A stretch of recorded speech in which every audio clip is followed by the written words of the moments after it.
Good morning and welcome to Basic Probability and Sample Space. Now, sample space is just the collection of things you're considering. Like, for example, let's say I'm dealing with this die. The sample space is the number of sides on the die. So the sample space has a size of 6. Now, that's the sample space size. What the sample space is what the numbers are. So 1, 2, 6, 5, 4, 3. It doesn't really matter how you order your sample space as long as you list all the elements. Elements are the things in your sample space. Now, there are a lot of different ways, things that could be your sample space. Let's just say I had this picture. A and B, these are sets A and B, and these dots are the elements in my sample space. Notice they don't have to be unique.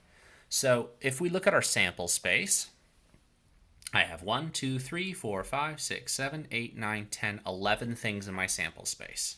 So my sample space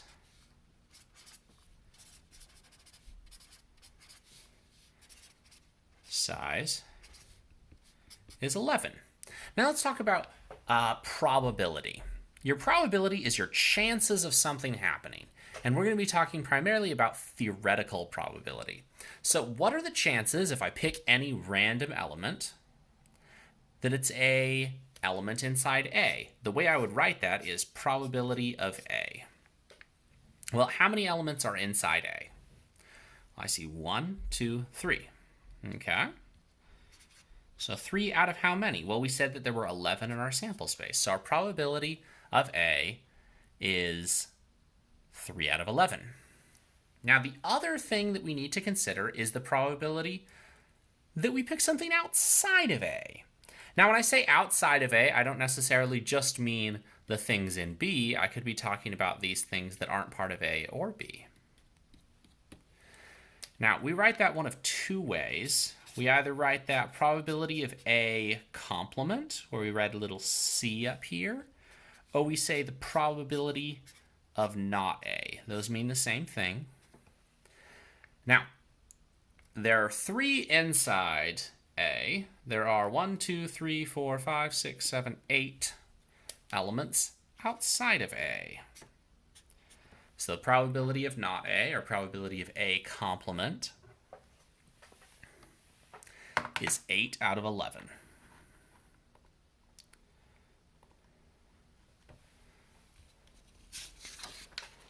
Let's do another couple examples. So let's say I'm working with this dice again, and I want the probability of 6.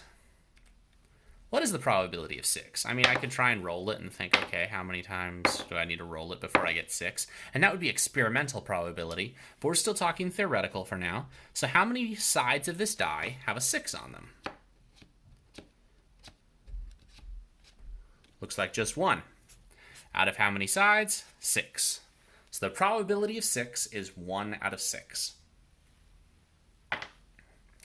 And then what's the probability of not 6? 5 out of 6. There are 5 sides that do not have a 6 on them. Okay, let's do one more. Probability of 3. Now, I can't tell you how many times students have told me the probability of 3 is 3 out of 6. But how many 3s are actually on this die? 1. So it's still 1 out of 6. Probability of 3 complement, still 5 out of 6. All right, let's do something a little bit more complicated than a die, because that's a pretty exhaustive list there. Let's use some cards. So for our purposes, we're going to be using my son's Go Fish cards. And we have a shark, a clownfish, 2 clownfish, a crab, and a dolphin.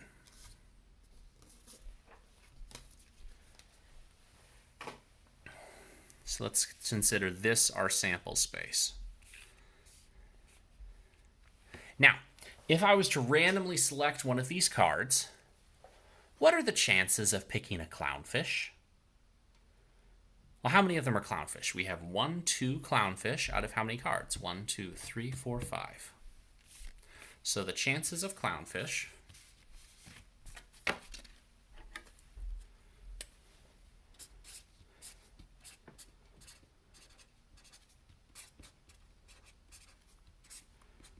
are 2 out of 5.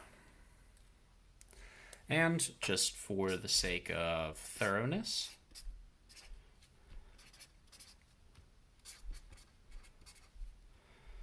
what are the chances of not getting a clownfish? Remember, we put the little C up there. We're asking for the complement. Well, we have 1, 2, 3 cards that are not clownfish. So 3 out of 5.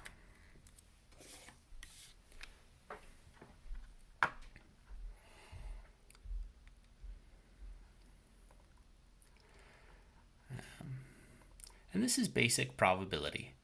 There's one other thing we should list.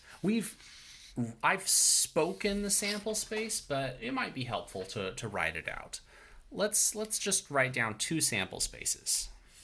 Okay, so let's say I've got a spinner, and it's got,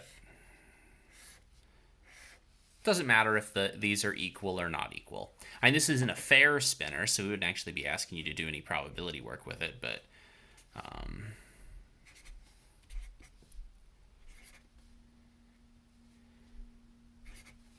all right, and then I asked you, what is the sample space?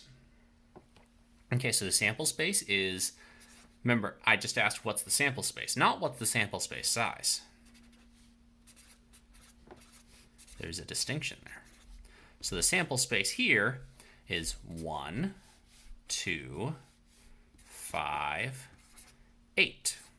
Now you might think, oh, why didn't you list this second 2? Because listing something that's the same is pointless. For a sample space, we just need to know the unique elements. Just like over when we were dealing with these cards, I didn't say we have clownfish. I said we had 2 clownfish. Same thing here. When you're listing your sample space, you're just listing the unique elements. Okay, let's do one more. Let's say we have some cards.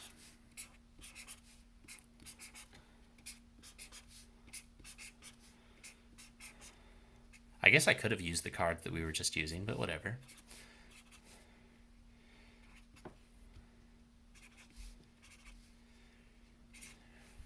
Okay, what's our sample space?